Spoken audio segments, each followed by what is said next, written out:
Sergeli tumanining eng qimmat mahallalari bilan sizni tanishtirmoqchiman. Bu albatta Sergeli 8 a, ya'ni yo'lning bu yoq tarafida, yo'lning bu yoq tarafida esa Sergeli 6 hisoblanadi. Ya'ni orientir meros to'yxona.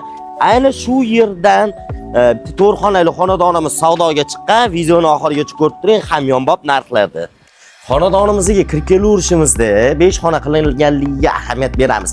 Ya'ni Mamatdan xo'l ochilgan O'zbekiston proyekti bo'yicha bu yoqda hojatxonasi bo'lardi, ya'ni turba turgan joyda o'sha oshxona hisoblanardi.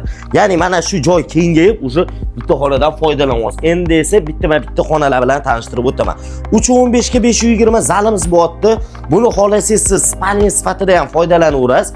Undan tashqari bu xonadonimizda razdelniy detskiy va spalniy xonalari ham mavjud. Ya'ni bu yoqqa o'tganimizda bu kichkina detskiy xonasi bo'ladi. Ta'kidlab o'tishim kerakki, bu xonadonimizda barcha jihozlarigina qoladi, texnikani olib ketishadi. Ya'ni mebellarni qoldirishadi, gilamlar, mana mebellar, faqat televizor, xolodilnik shunga o'xshagan narsani olib chiqib ketishadi. Bu yog'imiz mana spalniy xonamizda bo'lyapti, do'stlar. Faqat prinsipi kirib yashab tursa bo'ladi. Bu yoqqa o'tganimizda esa sanuzelimizga xohlasangiz ozgina mehr berib olsangiz bo'ladi.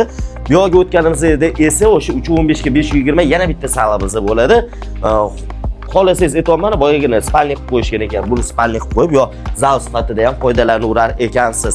Bu yoqqa men maslahat berardim, zo'r ugovib qo'yib, mana bu yerga plitlardan narsalarni taxlab, televizorni qilib qo'ysangiz va shi nur ustiga a'lo nur bo'ladi. 2 ga 6 balkonimizni ko'rib turganingizda eng zo'r planirovkalardan bittasi hisoblanadi.